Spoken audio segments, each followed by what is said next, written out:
كان السلام عليكم شيخ محمد waxaa haysata mushkilad ku saabsan waswaaska marka aan istijoodo kadib oo aan qalajiyo xubinta taranka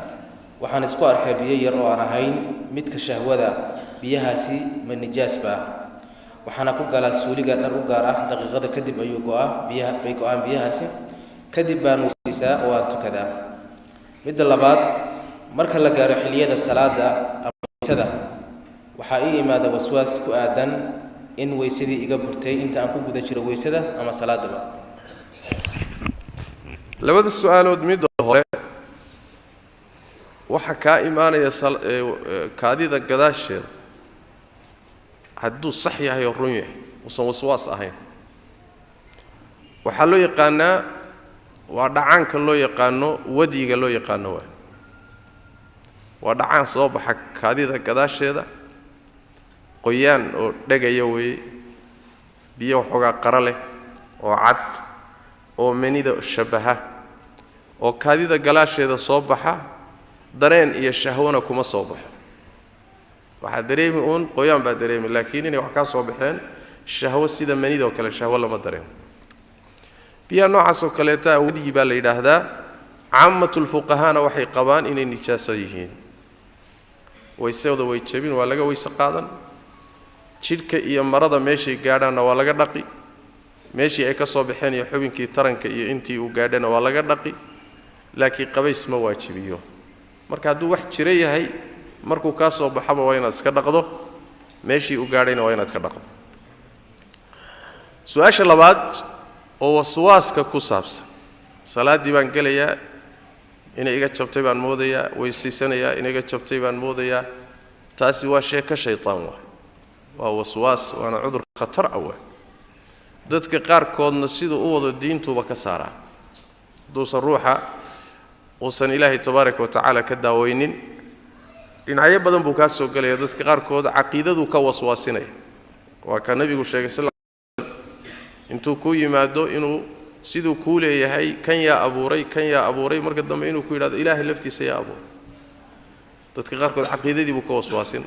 قد قاركود معاملته كجلي قاركود تقارضه كجلي dadka qaarkood cibaadaadkii buu ka galaya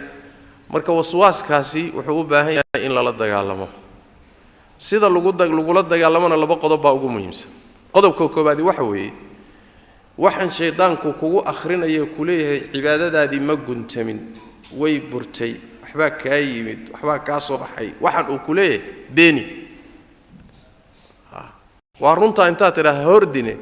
ha ordine waxa tiraahdaa waa beentaade ka soco asagoo kule waad wasaqaysanta adeer wasaqdan ku tukan dheh salaadii waa ka burtay haduu ku dhow ha burta dheh ka soco halka ugu ronkaas waa hadaad si tiraahdo waa runtaay waxbaan saxaya saxdii buu hadana ku dhex fadhiisanaya saxidii buu ku dhex fadhiisanaya وبالتالي سيدو قوة دينته كوة عسلينه ومعناها وتلمامة حديث النبي صلى الله عليه وسلم حديث أبي سعيد الخدري رضي الله تعالى عنه أحمد غير كي وصوصاري وحليها إذا جاء أحدكم الشيطان في صلاته متكين هدو الشيطان كوي ما دو صلاة كتشرة فقال إنك قد أحدثت أو أمرك كوي لهدو ورنية وحباك أصوب حيو صلاة دي كابرتي وكله النبي صلى الله عليه وسلم فليقول كذبت وفير صدق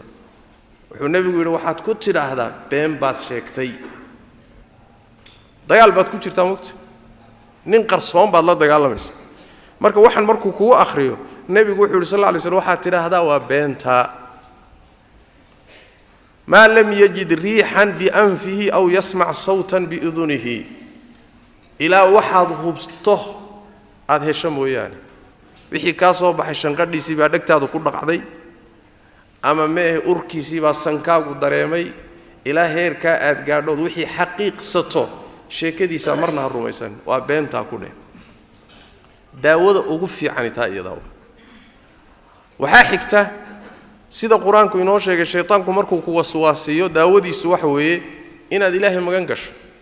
wa imma yanzaghannaka min ash-shaytaani nazghun fasta'id billah إلهي مغان قال أذكار باجرتا كسو أرورتي أحاديثتي كتبت أذكارتا كتميدو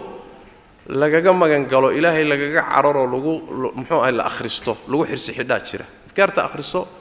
ilaahay magan gal yani wax weeyaan muxuu ahay la dagaalan iska celi hay su dhiibin sidaas la rabaa insha Allah ta'ala waad ka bogsoon biidin Allah wallahu a'lam